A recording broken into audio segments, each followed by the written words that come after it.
Is Sarge an AI? Or is he a ghost? Perhaps there's an explanation for all of that.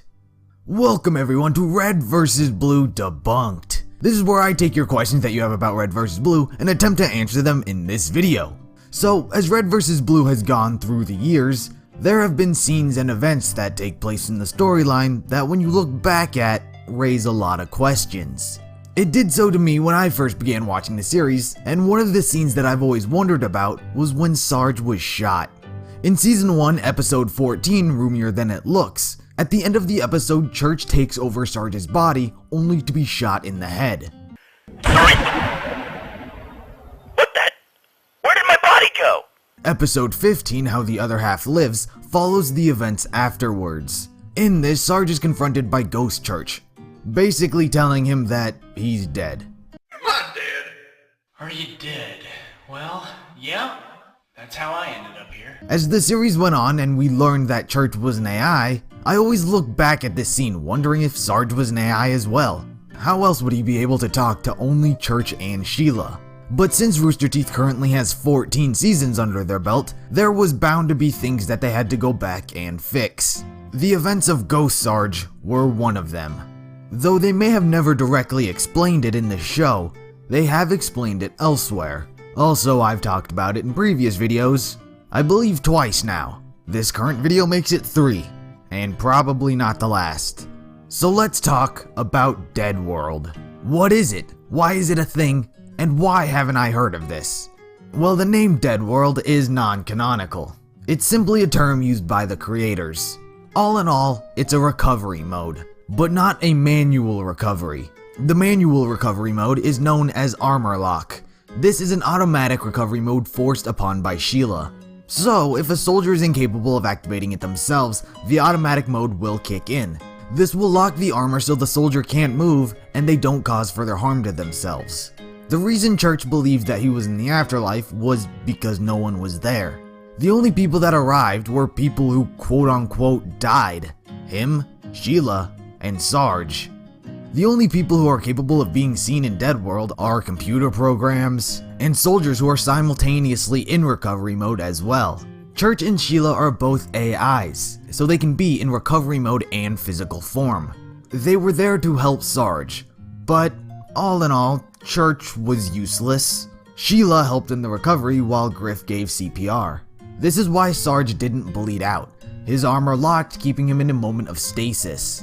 This is exactly what we see later on in Season 8, Chapter 11 when Phyllis locks down everyone's armor. While they are all standing next to each other and talking, since each one of them is in armor lock at the same time, they once again appear in Dead World. Tucker and Church are standing right in front of the Reds in physical form, but in Dead World, they're nowhere to be seen. But they are capable of being heard, just like in Season 1. You gotta breathe, man! You gotta pull through! Come on, Sarge! That is not the way you were trained to do that, Private. He can't hear you. Hey, Red! Can you hear me? Who in Sam heaven is that? Is that God? This whole concept about Dead World and recovery mode also explains how Donut's survival capability happens time and time again.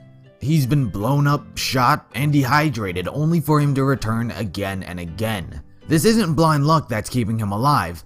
Rather, every time something life-threatening happens to him, he always gets put into recovery mode. When Agent Washington shot him and he fell onto the floor not moving, that's because when he was shot, his armor locked, preventing him from moving, appearing as though he died.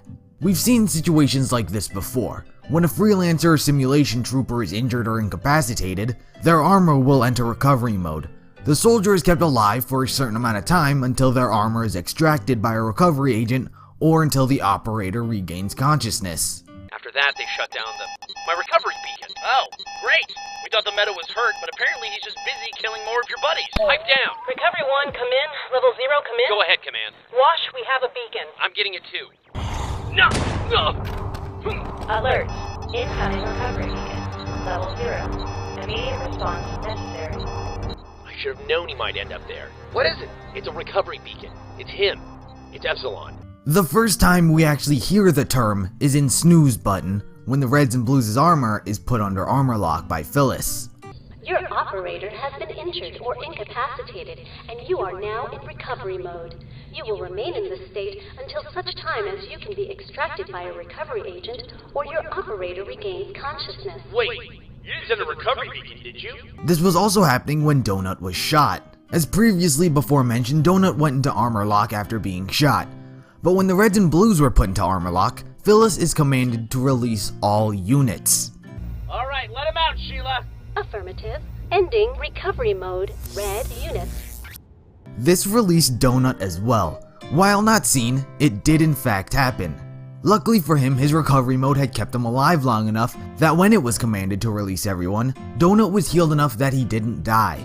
Needless to say, he would have been better off if recovery mode had kept him until he fully recovered, but since he didn't have a say, he barely reached the survival point. With Doc there, he was there to fully recover. This recovery mode, however, doesn't seem to activate on all soldiers.